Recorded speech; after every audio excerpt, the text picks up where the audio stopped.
There are words that draw a woman closer, and there are words that quietly dismantle her attraction, piece by piece. You may think you're being honest. You may believe you're opening your heart. But sometimes, the very things you say to connect with her are the things that create distance. And that's exactly why this channel exists. Welcome to the Stoic spirit, where modern men reclaim ancient strength, where silence speaks louder than begging, where your presence, not your pleading, becomes your power. If you're new here, this isn't about manipulation, it's about alignment. It's about learning how your words shape not only how she sees you, but how you see yourself. Because if you're like most men, you've been taught that openness equals strength, that vulnerability poured out without restraint is the way to her heart. But here's the truth. No one told you. Attraction doesn't bloom in emotional flooding. It grows in calm, in control, in the quiet confidence of a man who knows his worth. Women are not drawn to a man who crumbles under his emotions. They're drawn to the man who feels deeply, but remains composed, anchored in self-respect. This isn't coldness. This is clarity, because every word you say isn't just a sentence, it's a signal. It tells her who you are, what you value, whether you lead or follow fear. And if you've ever spoken from the heart, only to watch her pull away. It wasn't always rejection. Sometimes it was her instincts responding to imbalance, to desperation, to need. Here at the Stoic Spirit, we don't glorify pain, we transform it. So stay with me, because what you'll learn in this video might challenge what you've believed your entire life, but it will also restore something deeper, your center, your presence, your power. And it all begins with knowing what not to say. 1. I can't live without you. It sounds poetic, like something you'd hear in a movie, in the rain, at the airport, in that final desperate scene. But in the real world, those words carry a weight that crushes attraction. You're not just telling her she matters. You're telling her you've built your entire emotional survival around her existence. And when a woman hears that, she doesn't feel more loved. She feels pressure. She feels trapped. Suddenly, the relationship becomes less about connection and more about responsibility. She becomes the life support system to your heart. And that's not romantic. That's heavy. Women are not drawn to men who collapse when love is uncertain. They're drawn to men who remain steady, even in emotional storms. A man who can stand in silence, hold his frame, and walk forward with or without her hand. That's the man who pulls her in, not through desperation, but through unshakable presence. Imagine this. She starts pulling away. Your gut tightens. You panic. So, you text her, I can't live without you. You think you're showing love. She reads it as fear. What she feels isn't attraction. It's a shift in energy, from strength to fragility, from leadership to emotional dependence. She didn't leave because she stopped caring. She left because she stopped seeing you as the grounded man she once admired. Let's be clear. Love doesn't die because you feel too much. It fades when what you feel begins to swallow who you are. Emotional connection is beautiful, but emotional neediness is suffocating. And no woman wants to feel like your oxygen, because when you can't breathe without her, she loses the freedom to just be. A woman respects a man who invites her into a full life, not a man who builds his entire world around her. That difference matters. It's the difference between a relationship based on choice and one built on survival. So here's the truth. You don't win her heart by clinging tighter. You win her respect by letting go when you must. Not to punish her, but to protect your own identity Show her you're a man with purpose, with direction, with a life that continues, regardless of who stays. Because when you stop pleading, when you stop pouring all your worth into someone else's hands, you become magnetic again, not because you're distant, but because you've returned to yourself. And that's the version of you she can't stop thinking about. 2. You're out of my league. It sounds harmless, even sweet, like you're showing her how much you admire her beauty, her presence. But beneath those words, you've just told her something deeper, that you don't believe you belong in her world. And whether she says it or not, she feels it. The second a man places himself below a woman, he shifts the energy between them. She stops feeling like she's chosen someone strong and starts feeling like she's being worshipped. And worship doesn't create passion, it creates pressure. Women may smile at compliments, but deep down, they're drawn to men who walk into a room already knowing they carry value, not hoping to be validated. When you say, "You're out of my league," you think you're being humble, but what she hears is, "I don't see myself as worthy of you," and she will start to believe you. Women are highly intuitive. They pick up on things you don't say directly, in your tone, in your body language, in the stories you tell about yourself. And if you carry the belief that you're not enough, she will mirror that energy back to you. Let me paint a picture. You meet a beautiful woman. She's confident, magnetic, elegant, and instead of seeing her as human equal in flaws and strengths, you put her on a pedestal. You laugh nervously. You try to impress her. You tell her, "I can't believe someone like you is talking to someone like me." In that moment, the connection shifts. You've just made her your superior. And now, she doesn't feel excitement. She feels imbalance. True attraction lives in equality, in mutual admiration, in the space where two people meet as individuals, not as worshipper and goddess. A woman doesn't want to carry your self-worth.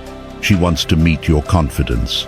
She wants to feel your energy, your groundedness, your silent strength. You don't need arrogance. You need clarity. You don't need to act like you're better than her. You just need to stop believing that you're beneath her. Because the moment you hand her the crown, she stops feeling the desire to chase your presence and starts feeling responsible for how you see yourself. That's not love. That's emotional labor. Attraction is not about hierarchy. It's about polarity. It's about energy that moves freely between two grounded people. So don't say it. Don't even think it.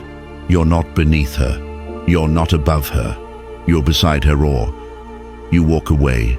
Walk through the world like you belong, because you do.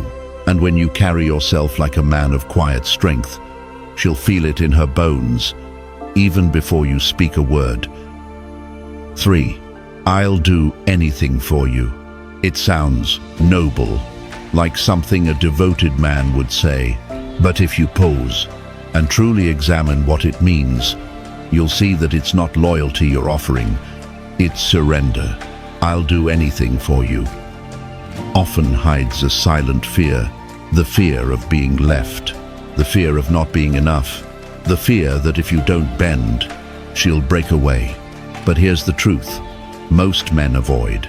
The moment you're willing to become anything for a woman, you stop being the man she was drawn to in the first place. Why? Because attraction is rooted in form, in structure, in self-respect, and when you erase your own edges, your standards, your direction, your principles, you dissolve the very shape that gave her something to lean into. It's not the gesture that kills attraction, it's the energy behind it, the desperation, the need to be accepted at all costs. A man who says, "I'll do anything," is often a man who fears saying no, who fears conflict, who fears being alone, and so he overextends, he overgives. He overcompensates until she no longer feels challenged, no longer feels tension, no longer feels him, because she can't feel a man who has melted into whatever she wants. And here's where many men get confused. Kindness isn't the problem. Thoughtfulness isn't weakness. But giving up your identity to please her, that's where desire begins to die. Women may say they want a man who always agrees, who always adapts, who never questions. But what they truly crave is a man with gravity, one who gives with strength, not from fear, but from fullness. She doesn't test you to hurt you. She tests to see what stands, to feel the resistance that proves you are real, not a mirror reflecting her preferences. Because when she senses that you'll fold at the first sign of disapproval, she may feel flattered, but she will not feel safe. Respect grows where boundaries exist. Love grows when two people meet as whole, not hollowed. Imagine this. You meet a woman, she captivates you, and in your effort to win her heart, you start adjusting. Your priorities shift. You stop speaking your truth. You avoid saying no. You become agreeable, predictable, soft, and instead of drawing her closer, she drifts, not because she's cruel, but because the flame she once felt is now a flicker. What ignites passion isn't constant approval. It's presence with integrity. It's being able to hold your ground with calm, not control. Because when you give everything, expecting love in return, you're not giving, you're bargaining. And love isn't a transaction, it's resonance. So no, don't say, I'll do anything for you. Say, I'll walk beside you, but I won't walk away from myself. That's the energy of a man who leads, not by domination, but by direction. And when she feels that she doesn't just admire you, she desires you. 4. Please, don't leave me. It's a phrase soaked in emotion, a quiet plea, a whispered hope spoken from fear, pain, or even love. But no matter where it comes from, it lands the same way, as a surrender. The moment a man says, please don't leave me, he gives away something sacred, his center, his calm, his power. Let's be honest, men don't say those words because everything is steady. They say them when their world feels like it's falling apart, when the woman they care about starts to drift, and they fear they'll never find that connection again. And yes, loss hurts. When a bond begins to break, it feels like the floor beneath you is cracking open, but begging her to stay doesn't heal the wound. It deepens it, because in that moment, you're no longer the man she looked up to. You're no longer grounded, composed, or clear. You become someone trying to hold on to something that's already slipping away, and she can feel it. Women are intuitive. They sense the shift when a man starts to panic, when his strength collapses under the weight of uncertainty. And when that happens, attraction doesn't just fade, it flips. She no longer feels drawn to you. She feels responsible for you. And responsibility is not the same as love. It's a burden. You may think your pleading shows her how much she means to you, but what it actually shows is that your entire emotional balance depends on her staying. That's not devotion. That's dependency. And dependency is heavy. No woman wants to feel like your anchor and your lifeboat. She wants to feel chosen, not needed for your survival. When you say, please don't leave me, you're not expressing love. You're expressing fear, not presence, but panic. And that kind of energy pushes her away faster than silence ever could. Here's the truth. If she's thinking about leaving, words won't change her mind. Energy will. Not desperate energy, not guilt, but strength, your composure. your willingness to stay centered, your ability to let go if that's what she chooses. That's what leaves a mark, because when you stop chasing and you let silence speak for you, you become a man she has to think about, a man she has to question, a man she can no longer control. There is power in restraint, there is dignity in stillness, and the moment you stop fighting to hold on, you start standing in something far greater, your worth. Every man will face a moment like this, a moment when someone they love pulls away, when fear knocks at the door and says, do something, say something, beg if you have to. But the man of substance does not beg, he does not plead, he does not hand over his soul to buy love. He stands in the storm, silent, rooted, resolve, and that silence, that strength, that's what makes her wonder. So no, don't say, please don't leave me. Let your energy say, if you choose to stay, I'll honor it. If you choose to go, I'll survive it. That's not cold, that's clarity. That's the voice of a man who leads with presence, not panits, because when you stop chasing her, she starts feeling the weight of your absence. And sometimes, that absence echoes louder than any words ever could. 5. I don't have anyone else. It sounds honest, even noble, a quiet declaration of loyalty. But underneath that sincerity, there's a message you may not realize you're sending. When you tell a woman, I don't have anyone else, you're not just revealing your relationship status, you're revealing your state of mind. And that state is scarcity.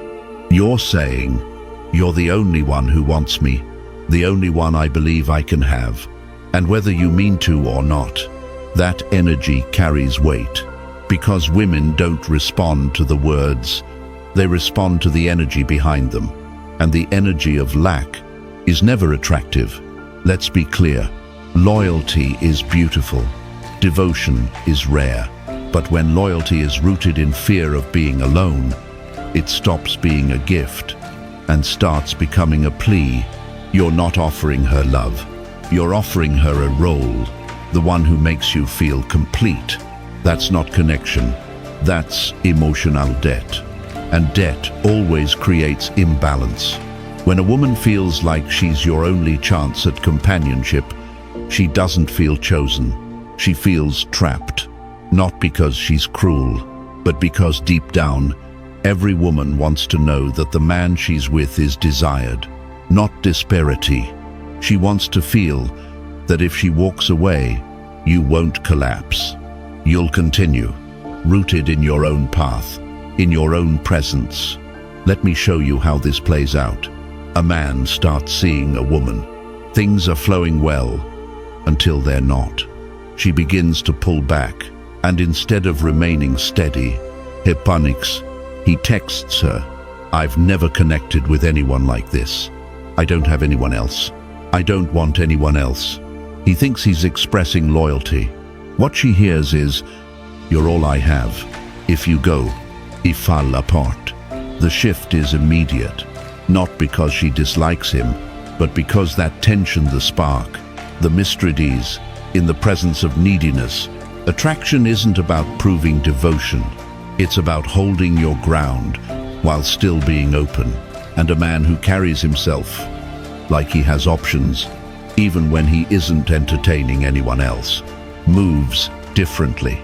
He texts with calm. He doesn't chase. He doesn't overthink silence. Because his value wasn't built in her approval, it was built in solitude, in silence, in choosing to become whole, with or without a witness. That's the man women respect. You don't need to date multiple people to have options. You just need to remember your power to choose, to know that your worth doesn't hinge on her staying. You are not loved because you lack options. You are loved because you've never let your worth depend on one.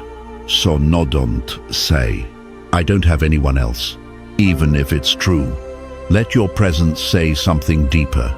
I choose you. but I would still be whole if I stood alone.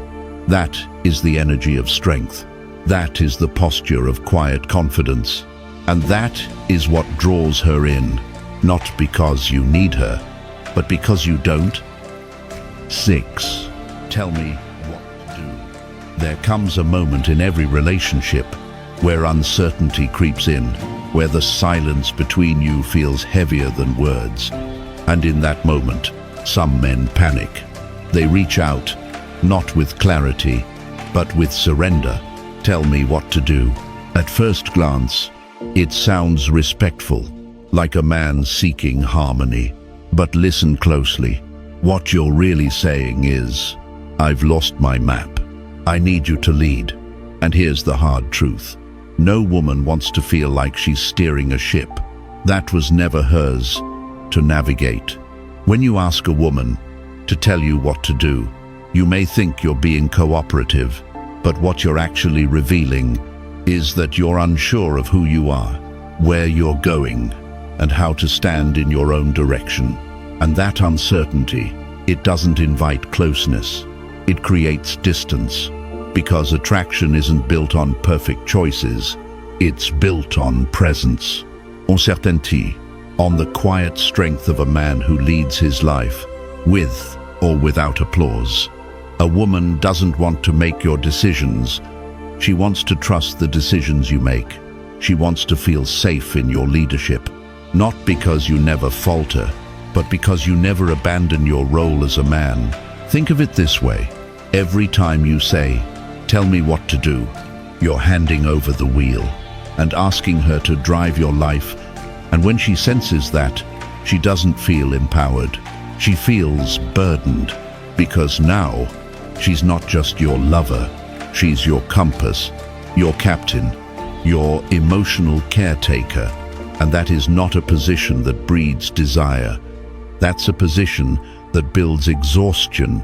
Women are drawn to grounded men, men who seek input but not permission, men who can hold space for her emotions while still holding on to their own clarity. Leadership in love is not about dominance. It's about direction.